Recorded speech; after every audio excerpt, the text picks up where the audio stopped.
இப்போ ஒரு வீடு நல்லா இன்பமாக இருக்கணும்னா வீட்டில் இருக்கிறவங்க எல்லாம் நல்லா பழகணும். அதில் ரொம்ப வீட்டில் இருக்கிறவங்க யார் யார்?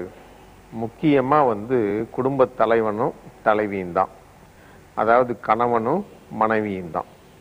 இவங்க ரெண்டு பேரும் நல்லா இன்பமாக இனிய முறையில் பழகிக்கிட்டாங்கன்னா அதுக்கு பேர் இனிய இல்லம்னு சொல்லலாம். இது எப்படி பழகிக்கிறது அப்படின்னா ஒரே வார்த்தையில் சொல்லலாம், ரொம்ப அந்நியோன்யமாக இருக்கணும்.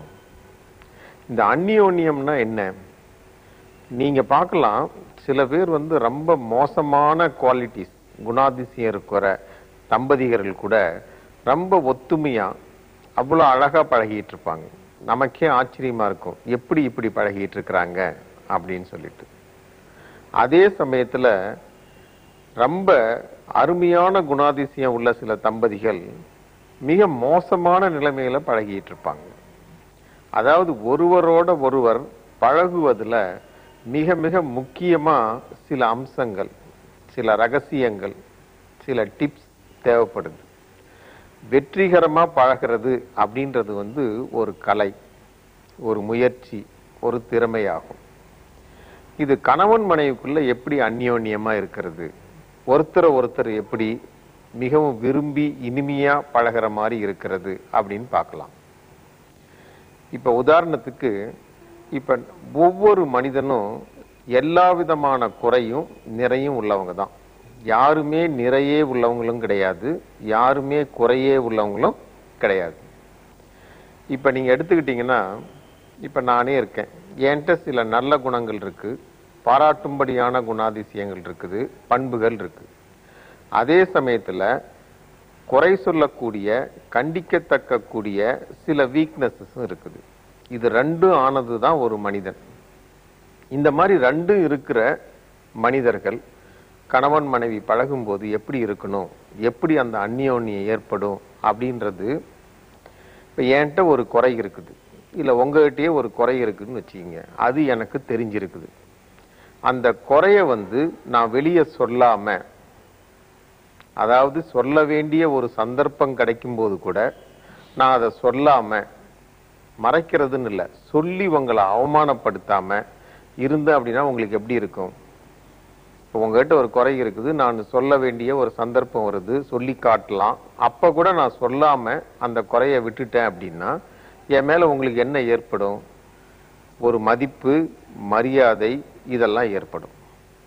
அதே சமயத்துல எனக்கு சொல்ல வேண்டிய ஒரு சந்தர்ப்பம் கிடைக்கும் போது உங்ககிட்ட இருக்கிற ஒரு குறையையோ அல்லது ஒரு வீக்னஸையோ இயலாமையோ நான் சொல்லி காமிச்சிட்டேன்னு வச்சுக்கிங்க, அப்ப எப்படி இருக்கும்? உங்க மனசு புண்பட்டு போகும், அவமானப்படுவீங்க. எப்ப ஒரு மனசு புண்பட்டு அவமானப்படுதோ அப்ப என்ன தோணும்? பழி வாங்கும் உணர்ச்சி தோணும்.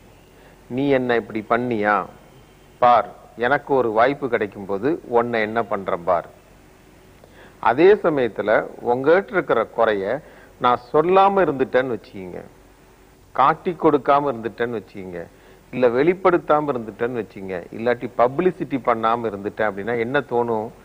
என் மேல உங்களுக்கு ஒரு அன்பு, மதிப்பு, மரியாதை, அபிமானம், இவ்வளவு விஷயங்கள் தோணும். நிறைய நீங்க சினிமா கதைகள்லாம் கூட பார்க்கலாம்.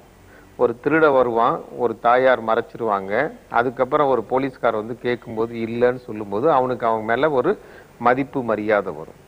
அதாவது எல்லாருமே குறையுள்ளவர்கள் தான், குறையில்லாத மனிதர்களே கிடையாது. நீங்க பார்க்கலாம், அந்த கணவனுடைய தலையாய கடமையை என்ன செஞ்சிட்டு இருப்பான்னா, எங்கெங்கெல்லாம் வாய்ப்பு கிடைக்குதோ அப்பப்பெல்லாம் ஒய்ஃபோட, மனைவியோட குறைகளை சுட்டி காமிச்சு வெளிப்படுத்திக்கிட்டே இருப்பான். அதுலயும் என்ன நினைச்சு வெளிப்படுத்திக்கிட்டு இருப்பான்னா, இதெல்லாம் சொல்லி காமிச்சா அவளுக்கு உரைச்சி திருந்த மாட்டாளா, அந்த நல்லெண்ணத்துல கூட நீங்க சொல்லிக்கிட்டு இருக்கலாம். நீங்க இந்த மாதிரி ஒரு 4 பேர் முன்னால பப்ளிசிட்டி பண்ணீங்கன்னு வச்சீங்க, வெளிச்சம் போட்டு காட்டினீங்கன்னு வச்சீங்க, அப்ப என்னுடைய வீக்னஸ் மற்றவங்களுக்கு தெரிஞ்சு போகுது. இப்ப எனக்கு சமையல்ல ஒரு குறை இருக்குது, ஒரு குறிப்பிட்டது நான் செய்ய முடியல. சில சமயத்துல சொல்றது, என் ஒய்ஃபு காஃபி போட்டா எப்படி இருக்கும் பாருங்க, அந்த அம்மாவில காஃபி போட முடியாததை அப்படி சொல்லி காமிக்கிறது.